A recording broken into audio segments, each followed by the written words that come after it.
Hello and welcome to another episode of the FemiNinja Project, and thank you so much for tuning in. And as you know, we are all about personal empowerment, overcoming obstacles, finding our voice, standing our ground, alternative health and healing. And I have the most amazing guest with me today who has an incredible story. His name is Dale Walsh. He is a mental health coach specializing in helping families of those diagnosed with schizophrenia. He is the creator of the LIVELOVE method to help his clients, and he is guided by the mantra, recovery is always an option. Dale has his own struggles, or has had his own struggles with schizophrenia beginning in 1975 when he was confined in a locked psychiatric unit with an acute psychotic episode, which continued for 47 years. He has been psychosis-free since 1993 and completely hospital-free since 2005. Let me make a correction. He started a journey after that psychotic episode, and that journey has been continuing for 47 years. So Dale, thank you so much for being here and welcome to the show. Thank you, Cheryl. It's a pleasure to be here. Thank you for having me. I feel it's an honor. Well, I feel it's an honor to have you on my show. You have an amazing story. It's very compelling. And I know what your main focus is now is to help promote healing and recovery for schizophrenia, as well as helping the families deal with the daily challenges of caregiving for their loved one. So I'm just going to turn it over to you if you want to tell us a little bit more about your journey, about that day that you ended up in the hospital, or anything you wanted to tell us about, or if you want to start from 47 years later. I'm just going to turn it over to you and let you tell us your story. Well, I appreciate it. One thing is that I've been trying to modify my story to take the focus off what I went through at Dartmouth and everything to really focus on recovery and helping people. But just in a nutshell, I was a freshman at Dartmouth College in 1975, and I was doing a lot of drugs. And my mother was undiagnosed. Well, we never found out what her diagnosis was, but she had mental illness, and she saw a psychiatrist for 50 years. So there was a predisposition towards mental illness, and the drugs basically threw me over the edge. And so in the summer after my freshman year, I came up with what I thought was a great joke, which was, "Hi, I'm God." And then I was walking around campus telling everybody my joke and seeing how long it was before I burst into hysterical laughter, because how could God be 5'8"? That was the punchline.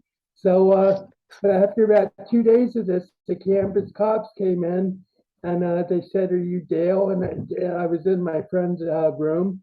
And I said, "Yes, I am." And they said, "Would you come with us?" So I said, "Sure." And I thought they were going to take me to meet the president of the university, but instead they took me on a 3-minute ride to the infirmary, where I was interrogated for 4 hours by 3 sets of Ivy League psychiatrists. They put me in a room, shot me full, gave me a shot, and 3 days later I was in a mental hospital in New York City with a roommate named Gabriel. Wow. That's incredible. Who actually was very different. This is like the culmination of the story. Who was very deferential towards my mother, Mary, whose second husband's name was Joseph, and who ultimately married the judge. Okay, I see. I got it. Well, I got the joke. Well, I really meant it as a joke, but as time went on, I don't know whether it's confirmation bias or anything, or just my own drive, but I was compelled to prove more and more evidence, piled up about my delusion but basically for the next 10 years, everything I did was devoted towards proving I was God.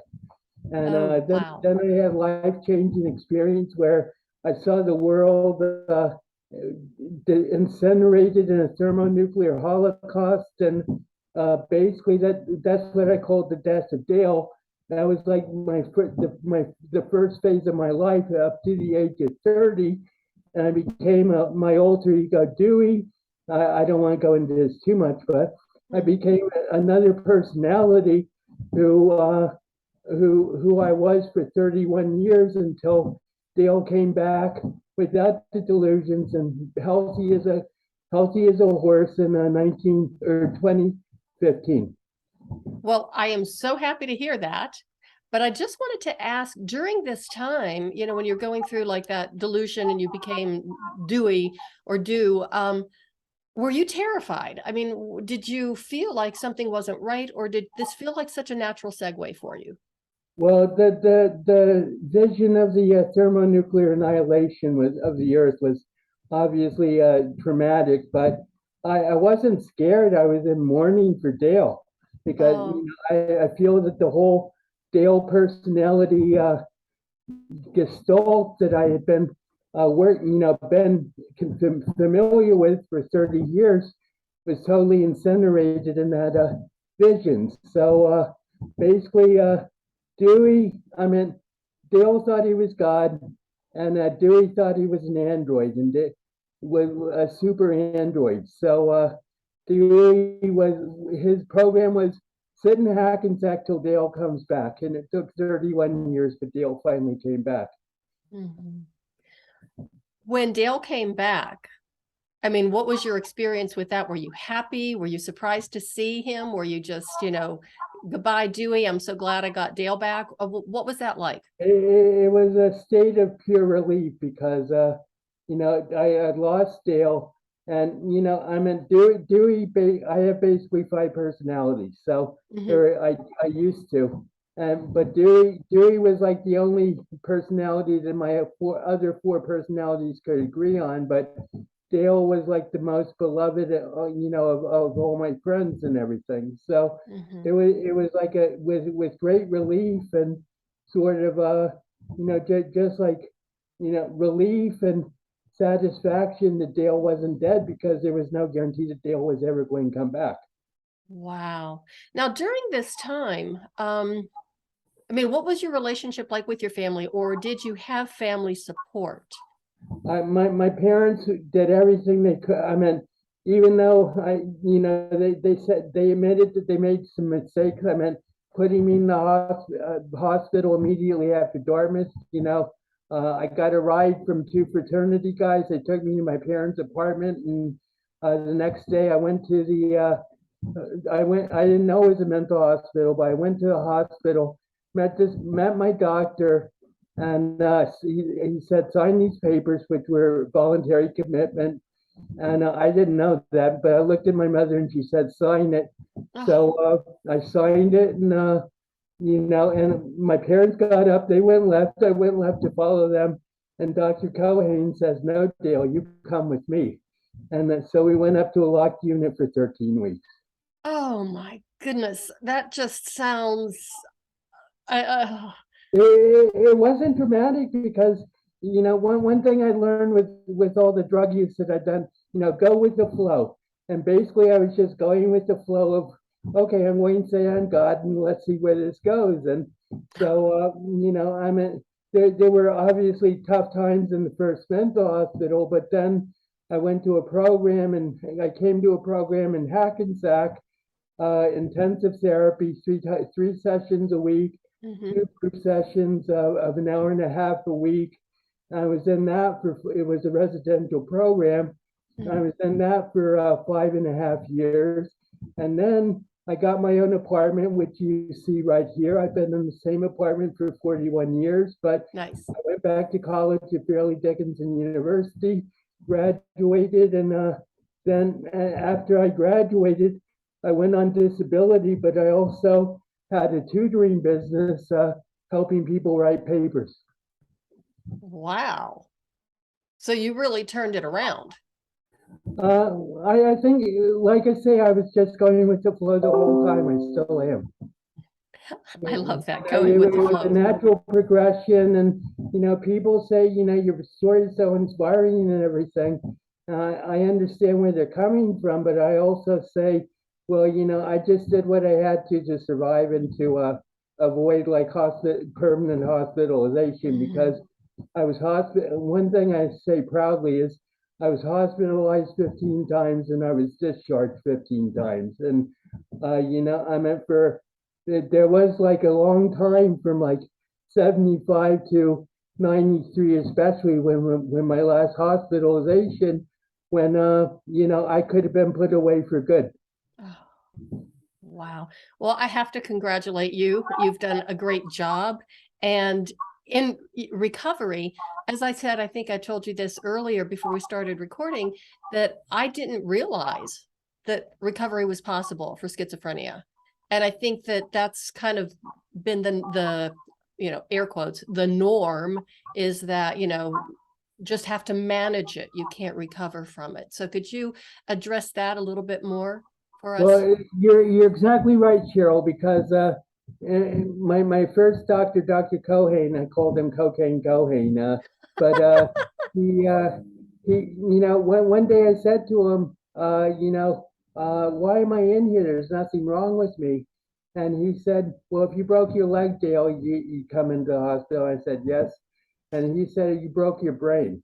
And that was like the most destructive, negative thing anybody ever said to me. It was like, just it affected me for basically at least 30 years, just like this self-perception that I had a broken brain. And, now neuroscience and everything is proving there's no such thing, the brain continues to grow no matter what. And, there's no such thing as a broken brain. But back when I was first diagnosed and taken away, that was that was the medical model. There is no hope for schizophrenia. Is like once you get it, you can just hope to cope and manage it. But the chances are you'll never be on your own. You'll never be able to be a productive member of society.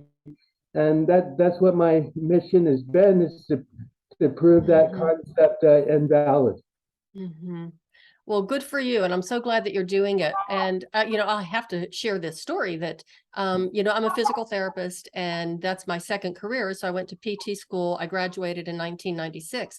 But even as recently as 1996 and, 94 to 96, when I was in school, we were told that the brain is like so hardwired that it can't change. Like if we're working with people with head injuries, strokes, etc., mental illness, that it's just that hardwired, that there's no malleability or flexibility in the brain. And that is just so not true. So I really congratulate you, and I thank you. And I think the audience will be thanking you to bring this to light.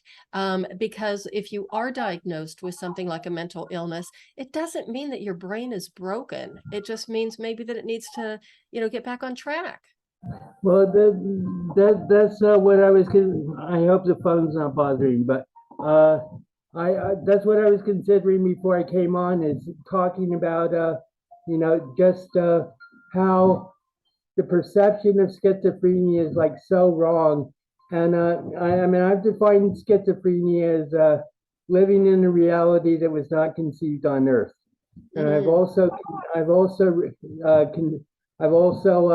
considered the definition of genius, which is integrating your schizophrenic reality into the other 98%. But because there's no absolute reality. I mean, there's a reality of the 98%, but and the schizophrenics are 2% of the population. But ultimately, the ability of the brain to heal, it's not hardwired. And I just have to segue a little bit and say, and who's to say that the 98% is really, accurate reality? Who's to say what reality really is? Well, that's the whole thing. I mean, the whole medical model, and I mean, the thing about schizophrenia is it's still as great a mystery as it ever has been from the beginning when it was first diagnosed. I heard a story about like a famous psychiatrist when the diagnosis first came out, and he said, someone asked him, how would you deal with schizophrenia? He says, that's the mental illness that's incurable, right? And they said yes. And he said, why would I bother trying to fix something that can't be cured? Whoa. What a mindset. I mean, what an approach. I mean, to label people as hopeless. Right. I But that's basically, you know, what I've been fighting for, what I fought actively for the first 20, 30 years of my illness. And, you know, basically I just said, you know, well, look at what I've done. I mean, I told you I've written 4,000 poems. I've graduated from college. I've been on my own for 41 years. And you ask about the family, and my family was very supportive. And I mean, they put me in the program. That I had like a lot of, I was hospitalized 9 times in the program because you know, my doctor couldn't put the whole program in the hospital, so he put me in.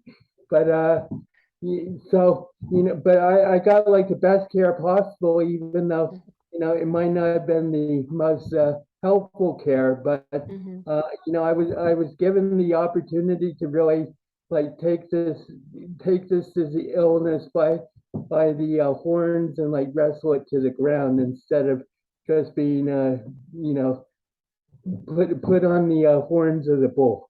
Right. Or being a sheep. Right. Well, congratulations again. And what you're doing now is you are giving people hope, because when that doctor told you that your brain was broken, I mean, basically he was taking away hope. Right. And for he probably never could have imagined, you know, the future, to see what you're doing now. And I mean, a lot of people would have just said, okay, this is it, and I give up. But I love the fact that you are now paying it forward, and you're giving other people hope. You are giving them, you know, the tools to be able to not only the families, to be able to take care of their loved one, but are you giving tools to other people with schizophrenia to be able to find a path to recovery? Well, actually, I don't deal with the patients. I hate that word, patients, but I do too. I don't deal with the patients themselves, because you know that's the role of the professionals and everything. But what I do say is the family members of serious mental illness are the forgotten victims of mental illness, because a lot of time they need as much help, if not more, than the person who's diagnosed himself, him or herself, because you know, if you're in psychosis, you mentioned neurology and stroke victims, but there's a term which it was popularized by this doctor named Dr. Javier Amador in his book, I'm Not Sick and I Don't Need Help. But it's basically a term taken from neurology called anosognosia, which is ANOSOGNOSIA. And what that means is that a person is unable to comprehend that there's anything wrong with him. So, you know, a person can be, quote, like outright, you know, outrageously psychotic and not realize anything's wrong. So, I mean, that's basically how I was until my vision. You know, I saw nothing wrong with saying I was God. And I mean, you know, part of it's cultural, part of it is social, but you know, ultimately that vision of the world being incinerated showed me, if I keep this path up of saying I'm God, I'm going to destroy the world. And I basically felt it was like God himself, like intervening in my life and turning me into Dewey, in order to prevent the destruction not only of myself but of the world. And that might sound delusional, but that's how I was thinking back then. Actually, that doesn't sound delusional at all, and it sounds actually quite sane. Well, thank you. Yeah, I mean, it makes perfect sense to me, but you know, what do I know? Well, I appreciate that. But but anosognosia is like one of the biggest obstacles in the way of recovery, because if you don't think anything's wrong with you, why should you take medication that makes you feel terrible? Why should you subject yourself to therapy? And so Dr. Amador estimates that, or it's been proven that 50% of people with serious mental illness have anosognosia. So that's like a giant obstacle to getting better, because I was always getting better, but it wasn't until my vision that I really understood how sick I really was. Mm-hmm. Mm-hmm. Did you ever realize how sick you really were, Uh, or later down the road? After my vision, after my earth incineration vision, I realized how sick it was, and it was beyond depression. I went into like a state of total despair, just like of hopelessness and hope and without hope. And I was in that. I went to the hospital, and I was in that state for about 2 weeks, and then I sort of like said, well, you know, basically, I got to keep going. Mm-hmm. Mm-hmm. Well, I'm glad you did. Thank you. And there's one thing you didn't mention, and I didn't even realize it, and I did look into your profile, but you've actually written a couple of books. Well, I've written 5 poetry books on Amazon. They're under the name. If you go to Amazon, they aren't like big sellers, so you have to sort of search for them. But if you put in poetry collection by D.E. Walsh, they should come up. And the covers are very good. So the covers I think are rather striking. I got some very good people doing them. But basically, it's like collections of poetry that over the years, and I'm part of a group that hopefully our book of poetry is coming out within the next 2 weeks. And I've also been planning on putting together a new collection. Okay, awesome. And I will put that in the show notes. I will look you up on Amazon and get the link so the listeners can find your books. The other thing I wanted to ask you is, when did you start your coaching program? How did that come about? When did you decide, you know what, I think that people, family members need to have some help, some support, some assistance in how to, deal with and manage and help their loved ones who are schizophrenic. So how did that come about?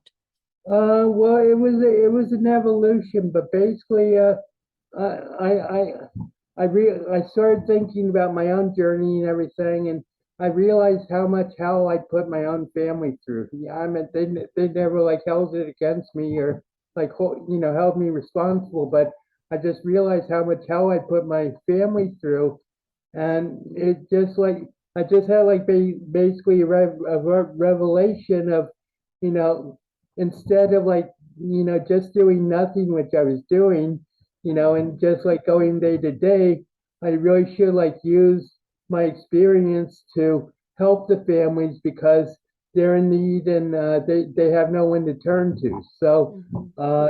so that's where the genesis of the idea was, and then in a stroke of genius one day it just came to me, live love.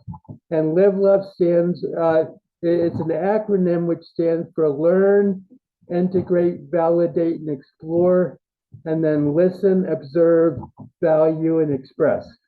So those are the Excellent. 8 steps of the program. And as I told you, I'm in the process of like really developing the program into like a coherent whole. And I think you'll probably be ready probably in about 2 to 3 weeks. But just the question about schizophrenia is, what is recovery? Because I mean, so few people like really are familiar with. I mean, they're familiar with the mass media perception of schizophrenia, but what does recovery really involve? And as I said, as a genius is someone who's integrated his life, his worldview into the other 98%. And Mhm. I say that schizophrenia the root word means shattered mind. So recovery means that you've integrated yourself to a degree where your mind is like back together. Mhm. Mhm. I didn't realize that was that's what that meant, was shattered mind. Yeah. So you're on a mission now just to help other people. So what is basically, if you could just sum it up, your mission and your vision, because you're developing this program, although it looks like it's pretty cohesive because I've gone through your website. And your website is actually, it's beautiful, and you have a lot of information there. So could you kind of define, what your mission and your vision is? Well, my mission and my vision is basically interconnected, but ultimately to prove to the world that schizophrenia isn't a death sentence, and to show people that the ability to heal and to recover. I mean, no matter what the doctors say, to have faith in themselves and to have faith in their loved ones, that this can be beat. And I think I am basically a solitary voice at this point, but I basically want to revolutionize the psychiatric view of schizophrenia to prove that recovery is an option. And the important word there is option, because you have to be willing to do the work. I mean, I've done a lot of work. As I said, I was in the program. I was doing 3 sessions a week and 2 group sessions and everything. I'm not proposing that for everybody, but I mean, you have to be ready to first off admit that there's something wrong, and secondly, devote yourself to solving it. Mm-hmm. Well, that's true with anything, that if you want to make a change, is you have to be willing to do the work. And a lot of times it's not easy. It's a hard journey. But as long as you have, the intention and you have the support of people around you, makes a huge difference. And as you said, you're trying to, change the way that, the medical community and society in general is looking at schizophrenia. And, you're kind of like the lone voice right now. But I do believe that once that lone voice speaks in a crowd, it speaks volumes. And I think that other people will get that understanding and join you in this mission to be able to change the stigma of something like schizophrenia. Because as you said, that it's not a death sentence.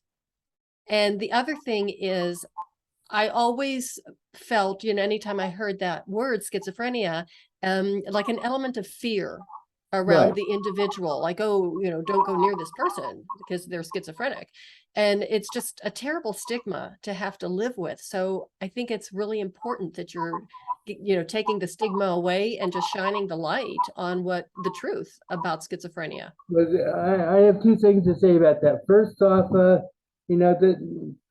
thing about fear is there's a statistic that says it's much more likely a schizophrenic will have violence perpetrated against himself or herself rather than doing it themselves. And so that's one thing. And the other thing is, part of my mission and part of my vision is to be able to enunciate and tell people the things that need to be known about schizophrenia that most people with schizophrenia can't express. Mm-hmm. Mm-hmm. So you're basically giving them a voice. That's my mission. That's my intention. Mm-hmm. And I love the fact that you focus so much on family relationships.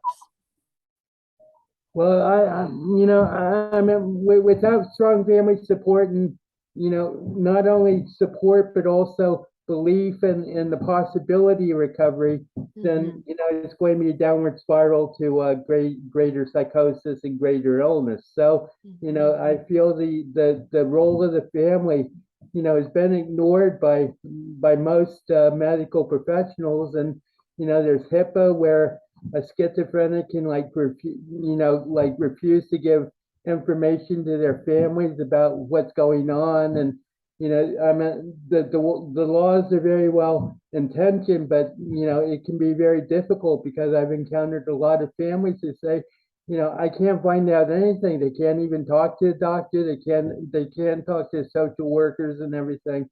So I don't know what the solution to that is, but it's critical that the family have hope and faith and patience and love for their loved one. But even with HIPAA, if the person, I don't like that word patient either, but if the person would be able to sign a release that, yes, these people can receive this information, is that a possibility?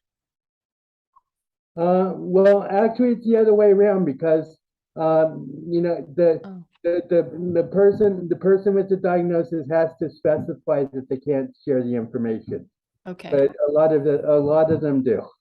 Okay. All righty. So now, how do people get a hold of you? Like do people know about you? Is it, word of mouth? Are you, because you're building this business and this practice, and how do you work with clients? I mean, when they first contact you, I mean, what does that look like?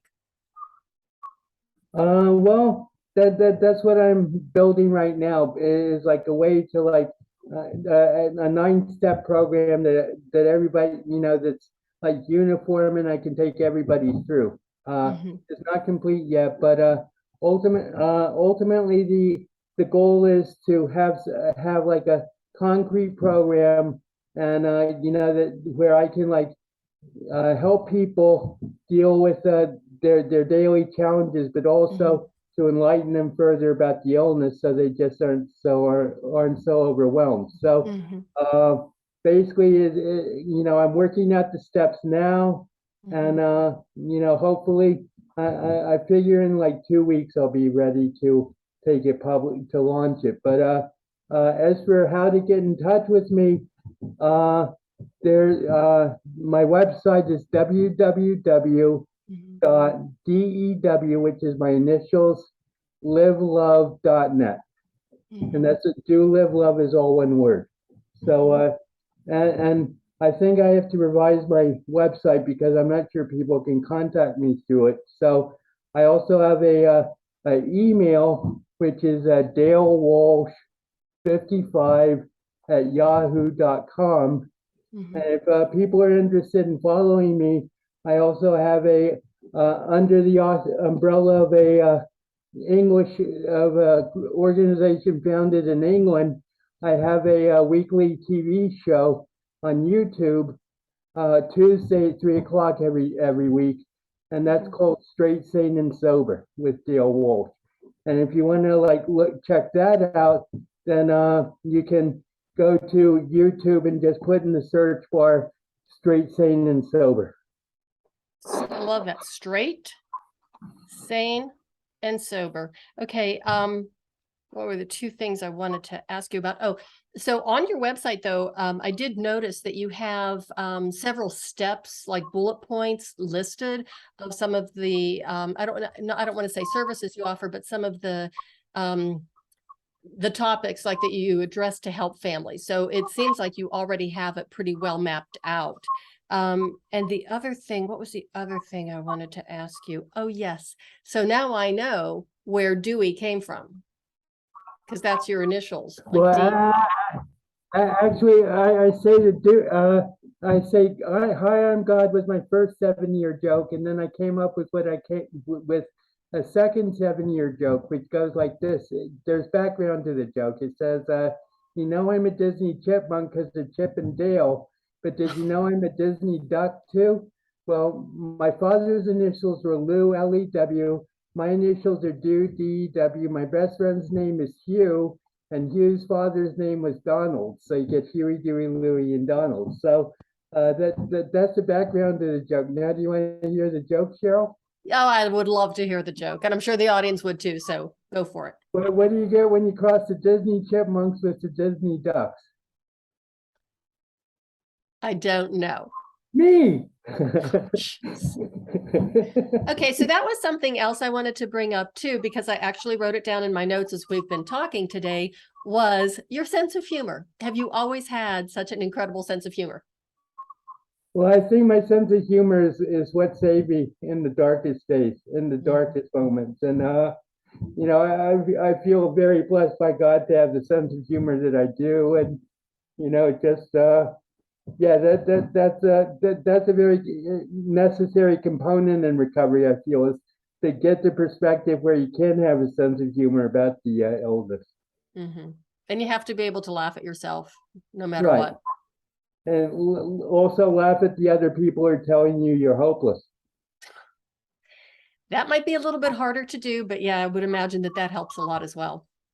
Yeah. Okay, Dewey, do you have Dewey? Here I see you made me do it. Good Well, job. the interesting thing is that when I transitioned from Dale to Dewey, it took me like 3 years. But when I transitioned from Dewey back to Dale, everybody was ready to welcome back Dale. So it was a real fight becoming Dewey and like standing my ground as Dewey for like 5 years before people like finally started coming around. Yeah. Well, I'm sure they were happy to have Dale back. So what final pearl of wisdom would you leave with the audience, or final thought, or something that you really want them to think about? Anything regarding schizophrenia or recovery, anything? In the context of what we've talked about so far, first off, the first thing is recovery is always an option. That's something you have to always keep in mind. And there is no such thing as a broken brain. And finally, the I guess the greatest insight is, you gotta like look for when you're dealing with the challenges of schizophrenia, even though it might cause you a dark night of the soul, just bear in mind the dawn is always on the way. Very nice. Well, Dale, it has been an honor and a pleasure to talk to you.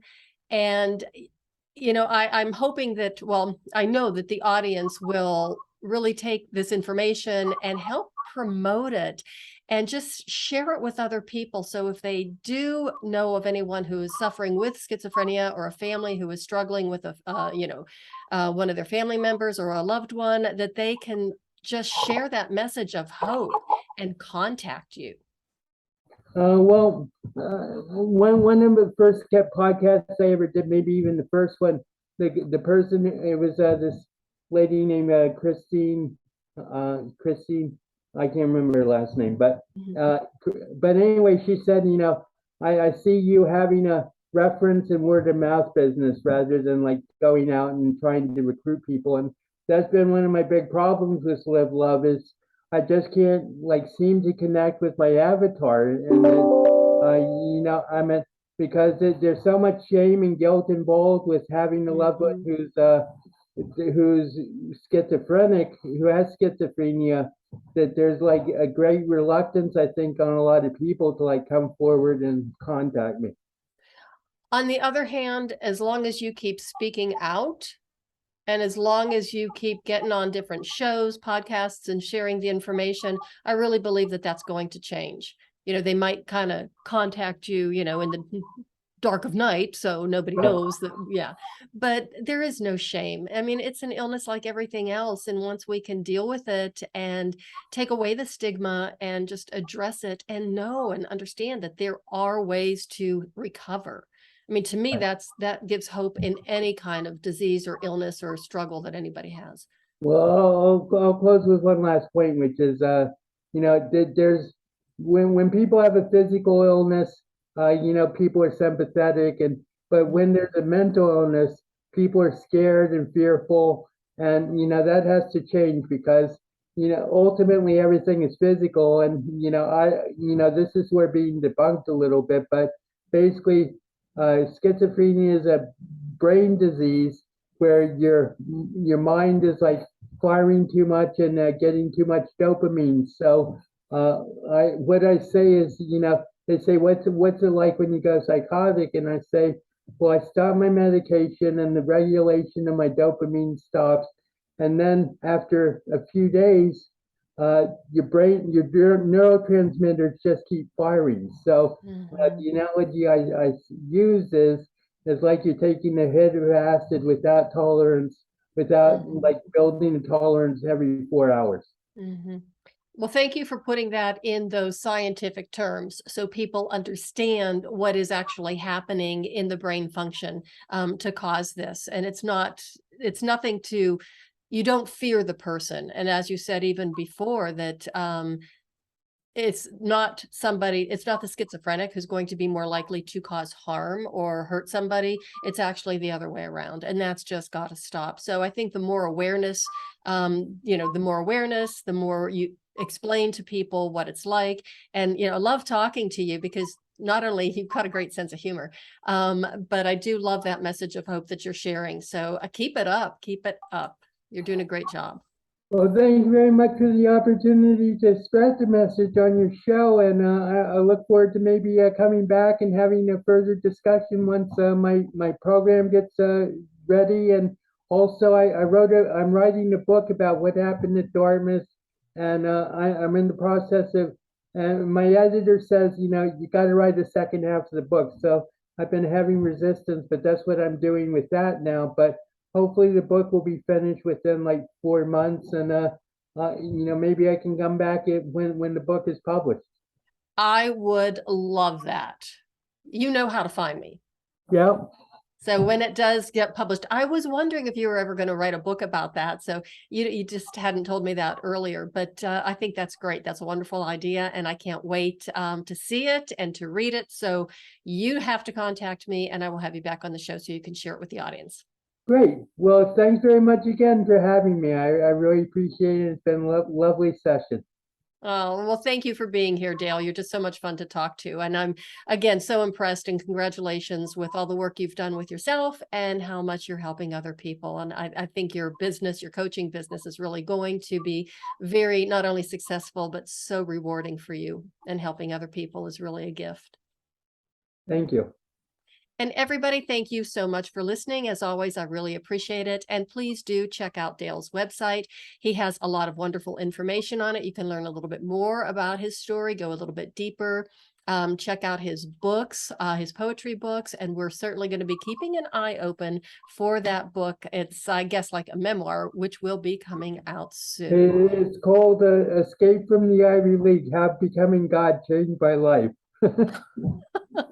Okay, I love that title. So yes, do keep that in mind. And remember, when you hear the word schizophrenia, don't freak out. I mean, it's, have some compassion, have a kind heart, and remember to share Dale's information so more people can get help. And there's no shame in having to ask for help or having that type of a diagnosis. And that is the way of the FemiNinja.